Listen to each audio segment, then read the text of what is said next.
sem se spomnil ene filozofske teme. Če najbolj znano slovensko čokolado odvijem in jo zavijem v ovite kakšne premijske švicarske čokolade, premijske vsaj po ceni, a to pomeni, da tudi naša potem postane premijska.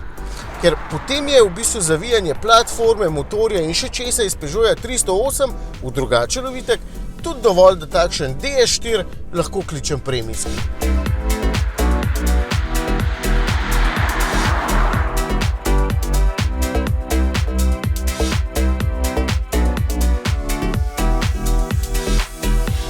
DS4 je v podkožju praktično identičen Peugeotu 308, no pa še kateremu drugemu modelu skupine Stellantis, ampak je dovolj drugačen, da tega ne boste takoj opazili. Pravzaprav je v mojem primeru ravno motor tisti, ki najbolj spomni na ostale. Sicer je pa DS4 dovolj samosvoj, pa imeniten za pogledat in to v bistvu cenim, vam bodo pa takoj všeč vsi ti njegovi detajli. Recimo luči spredaj in zadaj, ker so totalno cool za pogledat in spominjajo na diamante. In jih moram tudi takoj pohvaliti, ker snop dolgih in kratkih luči po noč tako učinkovito spreminjajo, da nihče od nasproti vozečih ne bo imel nobenih težav in to kljub temu, da v mojem primeru sploh niso matrične. Samo svojih elementov je v bistvu kar precej, tudi s temi kljukami so si dali duška. Ko se človek takole približa avtomobilu, kljuke izskočijo, da se potem vrata lažje tudi odpre. Ko se človek enkrat odpelje, pa po 5 metrih kljuke naredijo tale manever in se skrijejo, tako da je celotna podoba bolj elegantna. Tudi stekla so v bistvu dvojna, zato da je med vožnjo bolj tih, kar pomeni, da moja primerjava s čokolado pa z drugim ovitkom ni najbolj ta prava, ker so se tukaj precej bolj potrudili.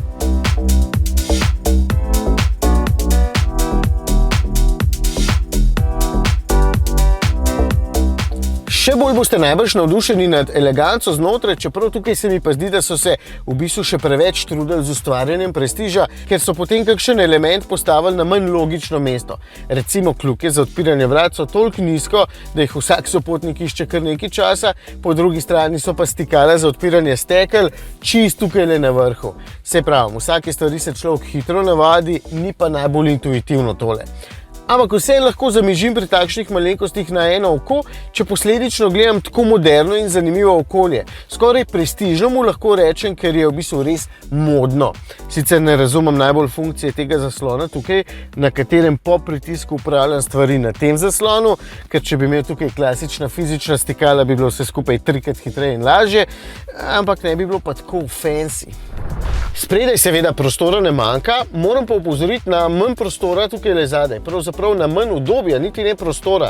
Zadnjič je tukaj sedel 1,90 m visok pariator in je bilo načeloma prostora nad glavo in pred koleni dovolj. Za vse potnike pa velja, da bo vse skupaj malo manj udobno, zato ker sta sprednja sedeža nameščena prenizko in potem pod njima tukaj le ni dovolj prostora za stopala. In je udobja manj, kot bi hotel.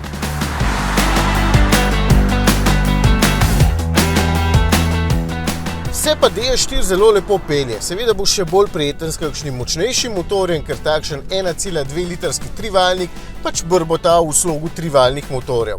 Ni prihudo, sploh ne smem jamrati, se ga pa pač sliši.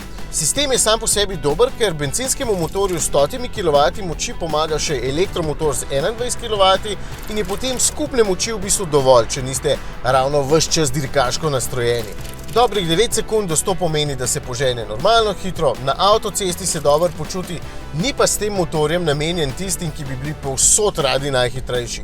A ja, pa pod 7 litrov z lahkoto porabi. No, pa se ne smete peljati prehitro, sicer nihče ne bo videl lepot vašega avtomobila. Najbolj pa dejansko cenim vozne lastnosti, ki so zame pri sorodnem 308 največja hiba. Podvozje obeh je namreč krasno, ima pa 308 tečno krmiljenje, pa premajhen volan, zato dejansko ni prijeten. No, tukaj pa volan lepo sede v roke in tudi krmiljenje je mnogo bolj komunikativno in prav lepo obteženo, da ostaja lahkotno, pa hkrati ponudi veliko več informacij o dogajanju. Še enkrat, s takšnim DS4 ne boste divjali, ne bo pa slab med malo bolj dinamično vožnjo, ker so elementi podvozja in krmiljenja med sabo prav lepo usklajeni. Uvodna primerjava s čokolado skratka ni najboljša. DS4 je več kot le oblikovno zanimiv avtomobil, je tudi karakterno poseben, znotraj dodelan in skratka zelo prijeten. Še nekoliko močnejši motor izberite, pa bo v bistvu še bolj impresiven.